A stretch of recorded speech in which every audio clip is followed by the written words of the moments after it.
people not only have to be re-educated to the importance of supporting black business, but the black man himself has to be made aware of the importance of going into business. And once you and I go into business, we own and operate at least the businesses in our community. What we will be doing is developing a situation wherein we will actually be able to create employment for the people in the community. And once you can create some employment in the community where you live, it will eliminate the necessity of you and me having to act ignorantly and disgracefully, boycotting and picketing someplace else, trying to beg him for a job. Today's episode is brought to you by the Federation of African Canadian Economics. FACE is an historical movement co-founded by Black Canadian visionaries empowering generational wealth creation while fostering Black change makers. If you are Black entrepreneurs or know one that could use an affordable loan of up to $250,000, this is the movement for you. I would like to welcome all our listeners to TOC Podcast. TOC stands for the Other Canada Podcast, the show that is anchored in the undeniable fact that Canada's historical and current lens is homogenous at best and filled with gaps that we aim to bridge. The space where we courageously explore BIPOC voices like you've never heard them before. At TOC Podcast, we pride ourselves in presenting to you Black, Brown, Indigenous, and non-BIPOC individuals that have decided to move from allies to accomplices. Yes, white allies exist and accomplices as well. Today's episode is all about ownership, but more important, occupying spaces. I am with Thomas. I'm gonna actually invite everybody who's listening to this. Turn up your volume. If you're at the gym, don't be pushing these heavy weights. If you're at work, fake working for a second. If you're driving, pull over. You're gonna want to hear this. We're starting in 5, 4, 3, 2, 1. Hey-o! Africa wasn't afforded some of the same services. Rosie, a Sir George graduate on a master's in Guild, helps organize a computer-centered city. That's why the Black Entrepreneurship Loan Fund launches today. This $291 million fund will allow Black entrepreneurs and business owners to access loans from $25,000 to $250,000.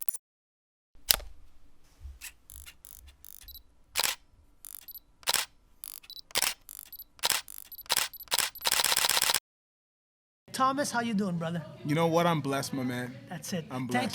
Thank you for having us today. You're actually our first episode of the second season. Wow. Where Excellent. we wanted to stop in Ottawa, and everybody kept talking about Studio 2020. You're a man of many hats, so I don't want to limit you. But before we get into who you are as a person, as a man, as a Black man, as an entrepreneur, we're gonna put you our 6 questions in 60 seconds. You ready? Let's go. So short answers, short and quick. First things first, what has the pandemic taught you? It's taught me that people and togetherness is important, and that if you don't have a sense of belonging, you'll lose yourself in a place like this. Did I tell you this was gems? We're starting season 2 off right, ladies and gentlemen. Malcolm X or MLK? MLK. You know what? I'll say both, because you know the Black experience is one that's broad, and it requires multiple voices and multiple layers and perspectives, and they covered those. They covered the landscape. Love them both. Love that. Salty or sweet? Sweet, but that's why I'm a diabetic, so I'm forced to be salty now. Rap or hip hop? Hip hop. Hip hop speaks to more of a culture. Rap, That's it. You know, rap music is the music, but hip hop is the culture. I like and that. love it. Nobody ever defined it like that. What's your cultural background? I'm hearing accents and. So my mother's from Jamaica, Wagwan. and my father Wagwan, Videa, and my father's from Barbados. So speaking of which, since you're all the way from the islands, we have a segment where during the show, if I say rewind, our editors and our team are actually going to put like a big DJ rewind. You have to repeat the last thing you said. Okay. Because I feel there's going to be gems galore in this one, all right? 9 to 5 or entrepreneurship? Entrepreneurship. Awesome. Yeah. Single or in a couple? I'm married. Okay. I'm very happily married. Okay. Yes. Kids or no kids? I got 3 kids. My last one was born this Canada Day. Hey, Yeah, so he's like a couple. Clap it up, clap it up, people listening. What's the best part about? No, what's the most challenging part about being a Black man? The most challenging part, I think, is the fact that if you are a Black man growing up in this society, we've been robbed of our own story. Facts. We're being racialized.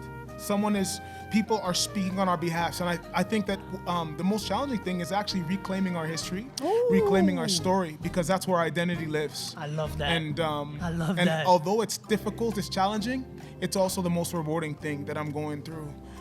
Because that's what I can give away to my children. That's what I can share with my wife. I love that. So that's the most challenging. What about the best part about being a black man in 2021? I think the best part is, I actually think the best part is that I think as a people globally, we are actually starting to embrace the fact that our story is rich. We're starting to understand that our story, despite the challenges, have a lot of beauty, show a lot of strength, and I think we're starting to embody that. So every day I walk around proud because of exactly the things that our oppressors tried to use to stomp us. Yeah. I'm using those every day. And it's actually unearthing the truths of our majesty as Yo, wow, king speech right there. If you were a car, last question, which car would you be? Oh, that's a great question. I'd probably be a 67 Cadillac Eldorado. What did I say? All right, let's jump right into this. What is your full name and what, because you own many businesses, what are the businesses that you own? Okay, so my name is Thomas Anthony Cumberbatch. I am the CEO and founder of Godzspeed. Godspeed is a growth strategy and identity firm that really focuses on helping businesses and individuals grow based on their purpose. We have a process that unearths something that we call the soul of a business or the soul of a human being. And we believe that everything that a business wants to grow comes out of this nucleus of the soul. Facts. We specialize in helping businesses and organizations find that. Yeah. And then we actually bring them through a process using that soul, and we weave it through every aspect of their business. I love this. So that's Godspeed. That's Godspeed, and that's the macro to which micro. Yes. Because today we're in view, ladies and gentlemen. Our team's gonna put B-roll when we're gonna get to this, because you have to see the space. This is. I wish we had that in Montreal. It's black owned. It looks good. It's called Studio 2020. So that's right. Godspeed. What are the subsidiaries? Yeah. Well, okay. So Studio 2020 was birthed on a family vacation, basically. What? Nice. That's really. So we went to Toronto, my wife, myself, and at the time my two sons, and we were doing a photo shoot because my wife had just written a book and she wanted some really beautiful lifestyle photos. What's the name of the book? It's called Small Talk, a periodical in prose. Get that. Yeah. Get that. Yes. So we were working with this amazing photographer in Toronto named Jodianne Beckford. She happens to also be family to me. She's my cousin, and we ended up shooting in a space that was about 800 square feet, but every corner of the space had like a different look. A vibe. A different vibe. A different season. So you know what? I was like, you know what? I want to bring this to Ottawa on even a bigger scale. We found this 6,000 square foot space at the corner of Bank and Somerset, in Centertown, minutes from downtown Ottawa. And it's this is a long story, but we had our eyes on this space since 2014. But the moment that we decided to do this, the universe sent it to you. Thank you.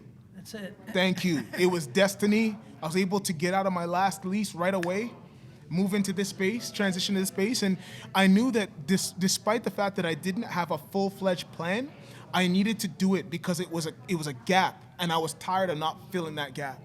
So we started Studio 2020, and it's been fantastic. Let's stay on this, on destiny, because I think that's a component we don't talk a lot about, the fact that we are spiritual beings. Yes. Even though we have a history of enslavement and all, I don't want to stop on that.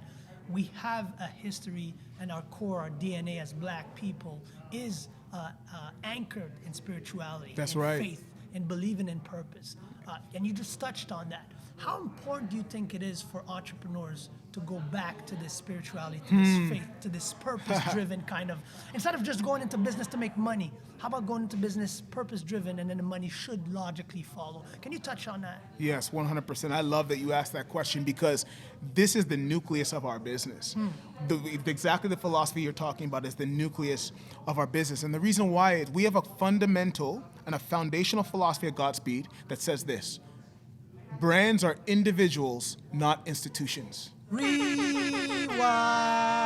right, bro. Say that one again. At Godspeed, we have a fundamental philosophy that brands are individuals and not institutions. I love this. This is very, very special. I'll tell you, there's something very sad that happens in the business world, and when we think about business, there's an automatic dismissal of humanity. Facts. Super facts. And they don't teach us even in schools and in business culture. We were not taught to see the business as something that is an extension of ourselves or the people around us. Yes. And something very special happened a few years ago. Well, 10 years ago, when I started Godspeed, I was coming out of a personal place of confusion. And at the time I was pursuing a professional football career, and I saw that wasn't going to happen. And I had to take time to really figure out who I am, who I was. Yep. And I had to deep dive into myself to understand that I was made intentionally to create impact. Period. That would hopefully leave a legacy. Exactly. And when I was able to find what that was, that's when I say that it's like the first day of the rest of my life. Yeah. Yes. Yep. It just clicked. And I said to myself, you know what? This process I went through on my own, I want to be able to journey with businesses and individuals in this process as well. So, as we built Godspeed, we built it around the idea that if you want to make more money, then provide better value to the people you're working for. Period. If you want to provide better value to the people you're working for, you need to know yourself what that value is. I agree. And that's a place where you can actually celebrate. When you know why you're valuable in the life of someone else, that's now an area where you don't even have to, you don't have to just spend your time toiling and working. You can actually live out of that place. Correct. And when businesses do that, that's when they crack the code on money. That's when they crack the code on who they should be working with, who they should hire. That's when they crack the code on how they should be using their finances to leave a legacy. That's when they crack the code on what type of products and what type of services to offer, how to innovate, how to make things better, and then ultimately how to leave a legacy. Hey. Gems. You touched on we're occupying the space today, and we're living and exchanging and eating and sharing and experiencing things that are powerful in your space today. This is the first tour of a pan-Canadian tour where we're going from Ottawa to Toronto. We wanted to go to Thunder Bay, but that's going to be pushed back. But we're coming Thunder Bay and all the way to Vancouver and Edmonton, right? Nice. And eventually Nova Scotia.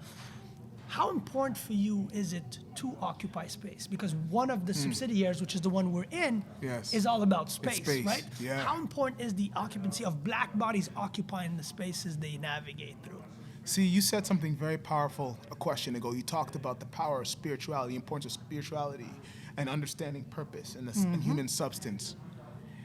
Well, there isn't a way that human purpose, spirituality, energy, and substance happens more intensely than when people are together. Ooh. See, this is the thing is like we carry energy as human beings. We are energy. We are energy. Yeah. We are energy. And if you want to create something special, there needs to be friction. Ooh. And that friction is really what births the things that push us forward, that move the needle forward on things.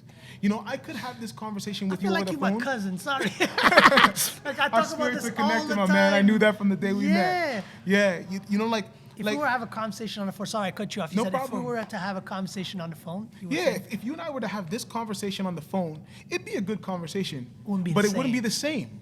You see, because I couldn't give you that. You know what I'm saying? That's so true. So that's wisdom right there. Yeah, that's why holding space is important. And one of the reasons why, our firm wanted to open up our space to the creative community in our city is because we wanted to be surrounded by people with a like mind. Yeah. We respect and honor the value of art, creativity, creation, ideas. So why not bring those type of people into the space? Love it. But that started with a concept called know thyself. We know ourselves and we know who we want to vibe with. We know who we need to be around in order to create the best narrative for our company, but for our city. Yeah. And just realistically, we needed artists in the space. So we created a space for them, a space where they can create, a space where they can meet, a space where they can feel as though somebody understands who they are. Yeah. This is like Cheers for artists. That's it. You know, it's That's like a it. third place. It's like the That's it. Starbucks for the artists. And you talk about artists, but I see this more like a creative space, meaning like not just artists. Because it's artists and activists. Exactly. You know? And to this point also, how important, since we're on the subject, this is about occupying space and ownership, how important is activism to entrepreneurship as a black man owning a business? And I believe it's you and your wife, correct? Yes. So it's a family business. It is a family business. So how important is activism to entrepreneurship? And do they go hand in hand? Should they go hand in hand, in your opinion? They are peanut butter and jelly. Hey. They are connected. And I'll tell you, at Godspeed, we call business this interesting thing. We call businesses impact machines. And the thing is that if you're thinking about influence in society and in community, what things have more influence than businesses and brands? People in the 90s used to kill people for Jordans. Facts. Because of They what still that do in meant. some neighborhoods in Montreal. But there you go. They still do. Yeah. So ultimately, you look at the influence of a grocery store. You look at the influence of a local clothing place. You look at the influence of the shoemaker, local shoemaker. You look at the influence of the restaurant, the local restaurant. The businesses have this ability to garner attention and interest from society.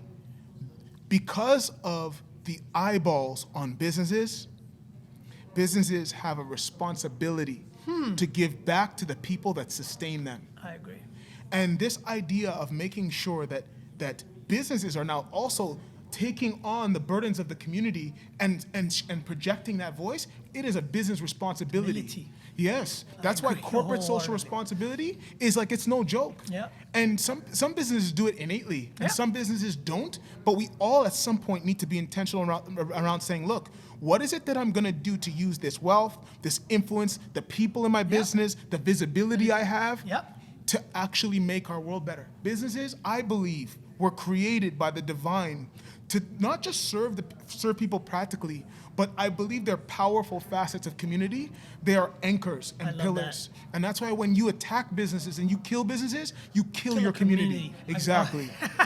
My father used to always say that as well. He says if you attack the means to economic wealth, you slow down an entire community. And we see it with other communities, Jewish communities, Asian communities. They protect the economic base and the pillars, the business base, and then they focus on the rest, justice, social, education, so on and so forth. So I love what you just touched on. Listen, we're almost at the end of the episode. Not because we want to, because I'm already hearing people like, what? Driving their car, like, why are you ending this? Listen to me. We're coming back to Ottawa. Straight We're up. going to do a full 45 an hour. Straight We're going to up. do a second part Straight up. with Tom's here. But before I let you go, I want to ask you a key question. Because you talk about growth, right? Because I see this like a black creative accelerator. That's right. Kind of an incubator, accelerator kind of vision, right? So as a creative accelerator and an incubator, how does one grow? Give me the top 3 tips. And I'm doing this for the YouTube algorithm because my team is looking at me like, yo, right? Facts. We're going to be Thomas A. Cumberbatch. Top 3 advice for growth, for growing, right? For accelerating. So give us your top 3 advice because you are a growth agency, a growth firm, a growth incubator and accelerator. What are the top 3 advice you would give anybody listening to us right now if they want to rapidly or sustainably grow their business? It's a great question. The first thing that any business needs to do as it's growing its business is to have an acute understanding of who it is. Love it. Identity. Identity. That's where growth starts. Yep. Growth starts with identity. You need to understand where you want to go. You need to understand where you are right now today. Yep. You need to understand the essence of your business, the soul of your business. And you also need to understand your customers, your clients. Yep. You know, the people you're serving. The people you're serving.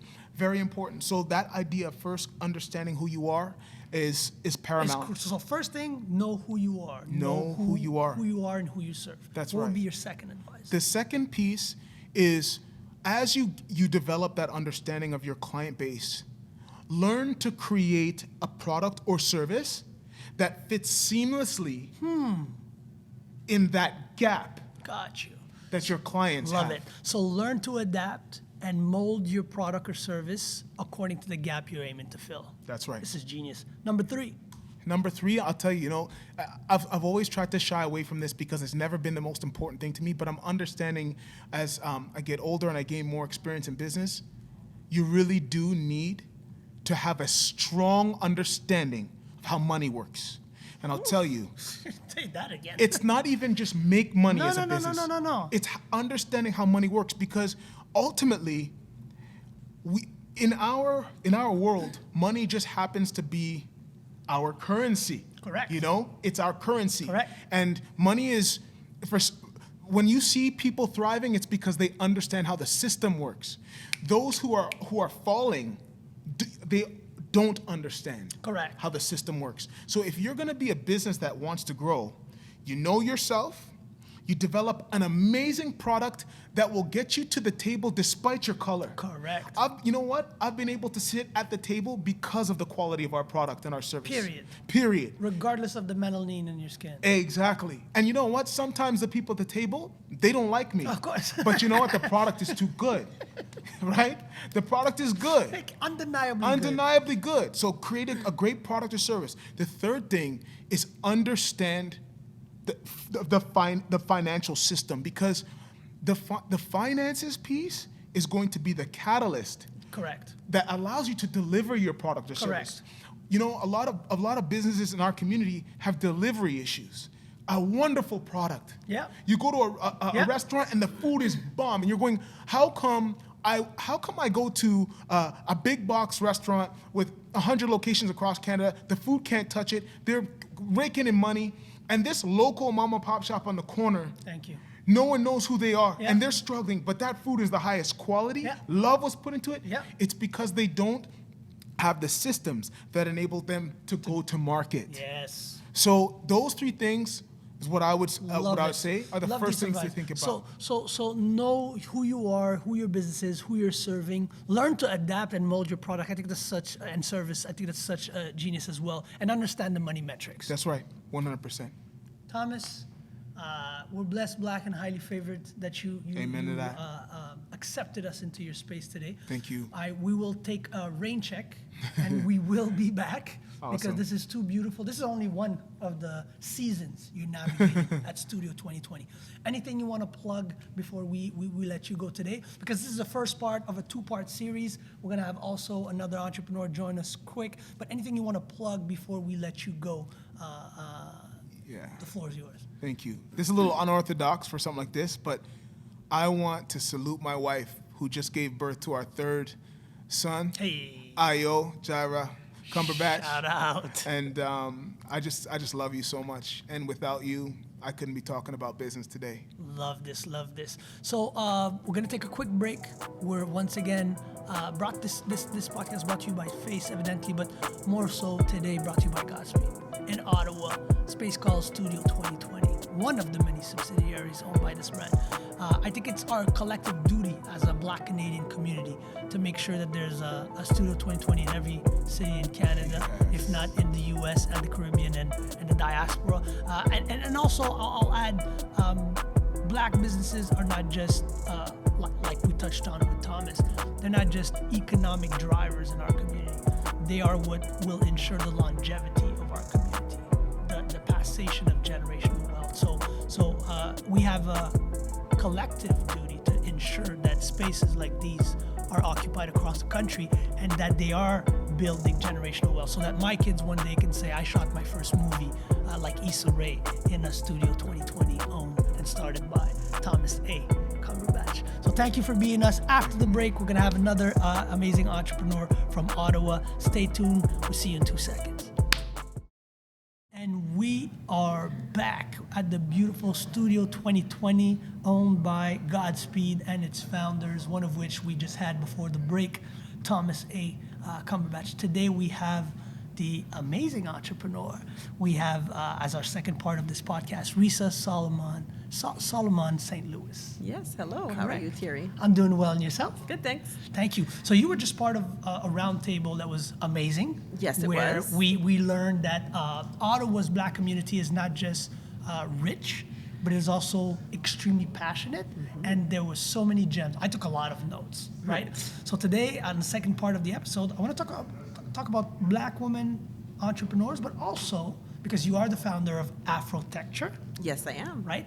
I want to touch on that. And you also have Bacchanal Cuisine, which you gave us some amazing sweets today. So I want to be able to plug this and know where did they come from, where these business stuff, but I want to talk about Ottawa in general. So maybe start with your businesses. Okay. Afrotecture, what is it about?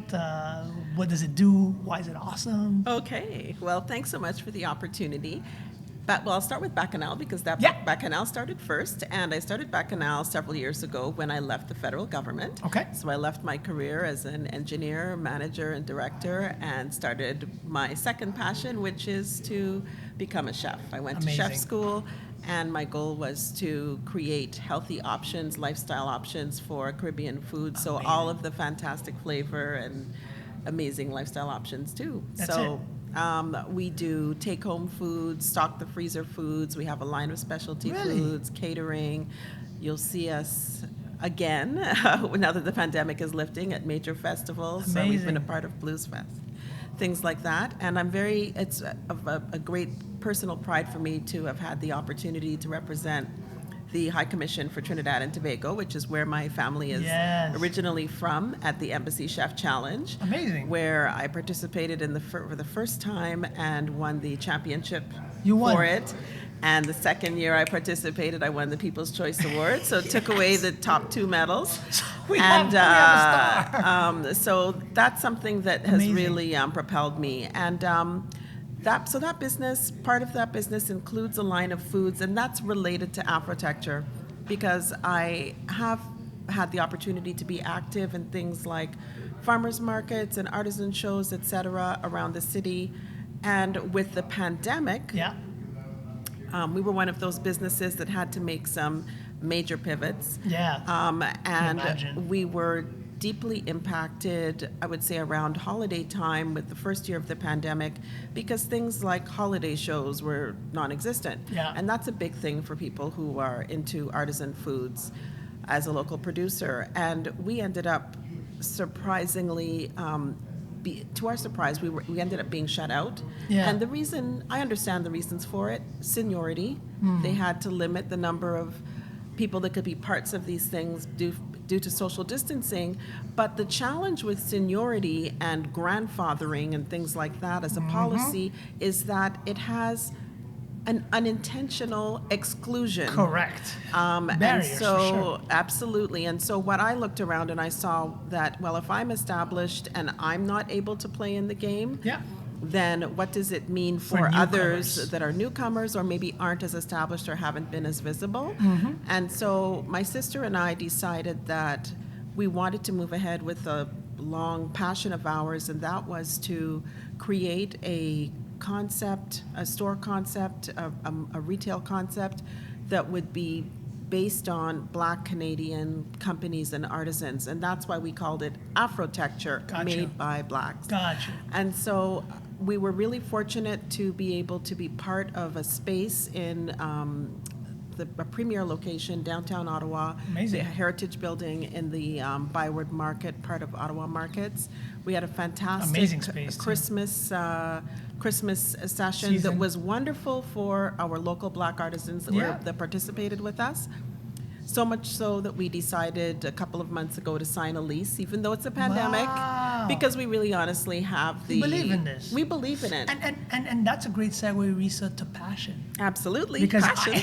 Today I walked into a room at the Amazing Studio 2020 by Godzspeed, and I realized that, oh my God, there are amazingly passionate Black people in Ottawa. Which I'll be frank with you, I don't associate Ottawa to that. Because it's the government? 100%. Blame me. Like I'm transparent. I think Ottawa is so associated to government, and government is so associated to politically correct and stiffness and and all those things that I could 100% admit to. I never thought that I would see this much organic and holistic passion. Can you touch on the nucleus and, more importantly, the genesis of this passion? Where does it come from? Everybody is super educated here. Like, the level of everybody's either worked for government or seems to be like consulting for the government. Where does this passion come from, and why should our listeners win in knowing that they should come to Ottawa and meet the Black ecosystem here? Well, I think that a big part of what we see with the passion in Ottawa, a lot of us have been a part of government or are a part of government, or somebody in your household is. That's common for households in Ottawa, right? Yeah. But you touched on something very important, and that is about the level of education. The level of education amongst the Black community in Ottawa is very high. And because we have, myself included, experience with the federal government, we know how things work. That's it. And so we're able to participate in things from an advocacy perspective, you know, with somewhat of some kind of inside knowledge and experience, navigation, as to the navigation of how it works, how it should work, and kind of being able to see, hey, that's missing. Where the gaps are. Where the gaps are. That's what I realized today. I was like, gap filling 101 for me. Well, yeah, I mean, gap. I would say a great resource. What I would say is that Ottawa people are great people to tap into for things like that, for policy and advocacy, just because of the nature of our professional work, right? That's it. But the other thing, though, too, is not surprisingly, as we all know, a lot of us have had some challenges in the government. Which have resulted. We'll need a whole show for that one. But as a result, some people have done things like built up their own businesses on the side, and that is where they can invest, express their passion that they are, and really, realize their goals, because, professionally, you are going to be limited in a certain way. Yeah. You may be limited in a certain way. So I know certainly that's that is my experience. You know what? Since we're nearing the end, but already, unfortunately, we'll have to reinvite you. That's the first thing on the podcast. I'm going to ask you questions. She did not know this. This was improvised, by the way. I'm going to ask you top 3 advice you would give for anybody that wants to start a business in Ottawa. Specifically Black people, and more importantly, let's be mindful of the intersectionality maybe in your advice of women. So top 3 advice you would give for any Black entrepreneur, and also maybe a little bonus tip or extra tip focused on a Black woman starting a business in Ottawa. What would be your advice number 1? Okay, advice number 1, because I'm starting to learn this, and that is understand what are the supports that you can get to support your business financially. Like that. This is critical. This is key. I'm only just learning this in the past year and a half. And the other thing that I would say is that it's very important to ground your idea, to obviously develop a business plan. Yeah. But you want to ensure that you have the opportunity to get feedback from your potential consumers, target audience and consumers, so that you can start to lay the groundwork for that, and you don't just come on the scene with the product. People are expecting it, and they're there to support you. And the third thing I would say is make sure that your social media game is strong. I like that. Okay.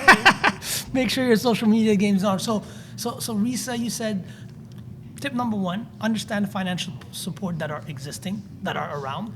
And might I add, also for women.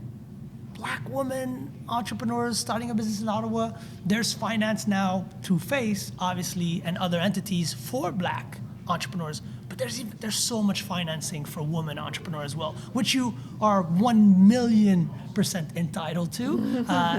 Second point, I love that one. That was a gem. Ground your ideas, get feedback from your target market. I think we neglect that as a community very often. And last but not least, make sure your social media is on point. And if you don't know how to run social media, outsource it. Would you agree with that? Like, make sure you find a good firm and outsource it. And last thing.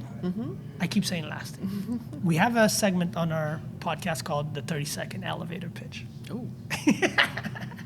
and since I have somebody that I feel is good at improvising on the go and potentially creating magic, here's how it works. You have to name your ideal business partner, dead or alive. Could be Maya Angelou, Angela Davis, Cleopatra, Oprah. Who's your ideal business partner, dead or alive? It could be anything. You know, I know this is not good. This is not going to be traditional, but I will actually already say I already have my ideal business partner. And my ideal business partner is my sister and co-founder of Afrotecture, Tracy Solomon. Shout out to Tracy. Absolutely. I speak to Tracy. She lives in New York, but she's from Canada, and she's actually visiting this week. And we have very complementary skill sets. I'm an engineer. I'm a chef. I have experience in government and other things. And she has a degree in psychology and business, and is a strategic consultant, branding, etc. You know, we put our heads together, and I think it's a phenomenal team. So I'm excited to actually already have that person. Amazing. So that just killed my 30-second elevator pitch segment. But you know what? It's such a beautiful, organic answer. Actually, on our last episode of our season 1, a chef from Montreal also was the first one, if you remember, Nick. He said his mother, and his mother passed away. His mother, his grandmother, but she had passed away. He said that would be my ideal partner. And it got me emotional, and I was like, man, forget the elevator pitch. So I think this is also another segment. Did I miss an opportunity? Yeah. Oops, sorry. Yeah. No. It's not an opportunity. No, because sometimes we want to hear people like pitching skills or tips, like how would you pitch something. But I love that you're touching on family, and he touched on family. And I think the Black community, we came from a space of trust, of tribe, of culture, of village, and there is such a thing as the trauma we've been through that have created this distrust and this disconnection between family, which is a Black family, but more importantly, the micro aspect and the intersectionality of this family. So thank you so much, Resa, for being with us. How can people find you before we let you go? And thank you for being with us on our first episode of our second season, actually. How can people find you? Social media, website, anything you want to plug before we let you go? Well, thank you, Thierry, for inviting me to be a part of this. It was great to meet you in Ottawa. We look forward to seeing you again. And Bacchanal and Afrotecture, it's on all social media and website platforms at Bacchanal, bacchanal.com, afrotecture.com. Amazing. So today's beautiful episode, ladies and gentlemen, was brought to you by FACE Coalition at www.facecoalition.com. FACE is the Federation of African Canadian Economics, a space where you can get loans of up to $250,000. Make sure you follow us on all social media. We're super happy to be in the amazing Studio 2020 space, which is brought to you by Godspeed and Thomas, who's been a very generous host. Make sure you follow us on social media, like I said, TOC Podcast, and listen to the podcast on Apple, Spotify, SoundCloud, YouTube even, subtitled in French for those of you who did not, who are unilingual or not bilingual. And wherever you listen to your favorite podcast, like I said, check out our website once again for more information. I'm your host, Thierry Lindor, active citizen, social entrepreneur. Hopefully you got some value out of this. Today's episode was really awesome. We're in the beautiful capital, beautiful city, surrounded by beautiful Black people. So join the movement. This is our first episode of the second season. We're going across the country. Next up, we're heading to Toronto.